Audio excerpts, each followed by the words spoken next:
Alright, in part 2 of section 7.1, we're going to look at a couple of examples to help us get a better understanding of how to build the graph and how to come up with an equation given a graph. So in example 1, we're going to look at how we analyze the graph of an exponential function. We've done this already, so now let's just work through the steps. We're going to be asked to graph y equals 4 to the power of x, and then we're going to identify the domain and the range, the x and the y-intercepts if there are any, whether it's an increasing or a decreasing function, we haven't talked about that yet, and then the equation of the horizontal asymptote. We talked about the asymptote, but we didn't talk about its equation. So let's see how that works. So the equation that we're asked to graph is y equals 4 to the x. I've built up a table of values here for the same x values as we've used before, and we've got a set of axes over on the left that we'll be able to build. You might want to pause your screen, create these, and then come back and start.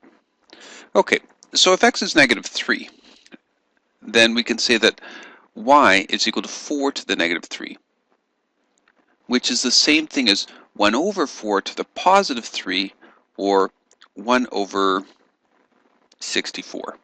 If x is negative 2, 4 to the negative 2 is 1 over 4 squared, or 1 over 16. Negative 1, 4 to the negative 1 is 1 over 4. 4 to the 0 is 1. And as we saw before, there's a certain symmetry here. 4 to the 1 is 4, 4 to the 2 is 16, and 4 to the 3 is 64. So some of these are going to be hard to graph, but we can certainly get a few of them in. 2 and 16. 2 and 16 we're going to have over here. 1 and 4, we can graph that one.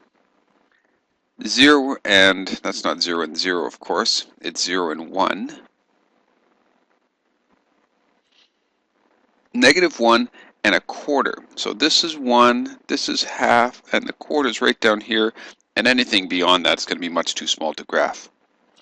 So when you build your graph, what you want to do is create your line just a little bit beyond the last point that you were able to accurately graph. Okay, now that we've got the graph, we can explore things like the domain, the range, the x-intercept, the y-intercept, whether it's increasing as x gets bigger or decreasing, and what the horizontal asymptote is. So the domain. We know that the domain consists of the possible x values. And when we look at a function like y equals 4 to the x, then really any value of x works. And so we express that like this, where x is an element of the set of real numbers.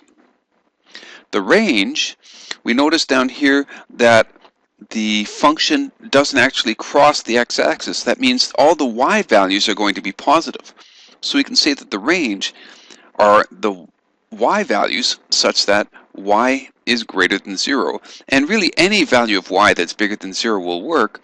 So we can add to that and say that y is an element of the set of real numbers. There's no limit on them.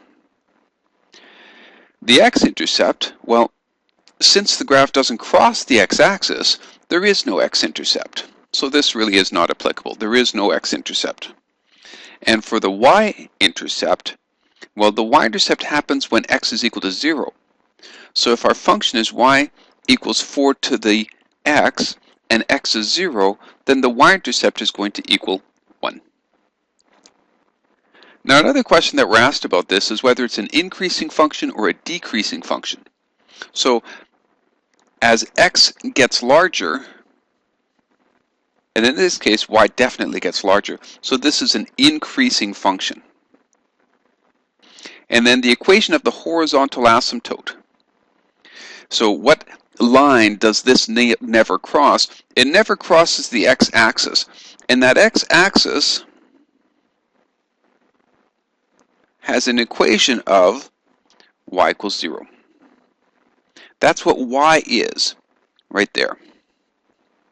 And there you have it.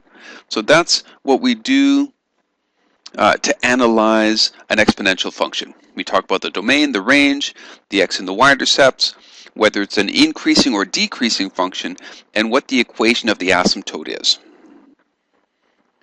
In this second example, we're going to look at how we can write the exponential function given its graph. So how do we analyze the graph that we're given so that we can come up with the information necessary to write the equation for?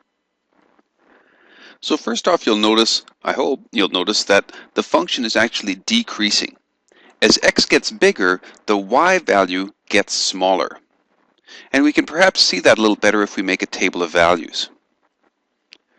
When x was -2, y was 16, and then as x got bigger to -1, y got smaller to 4.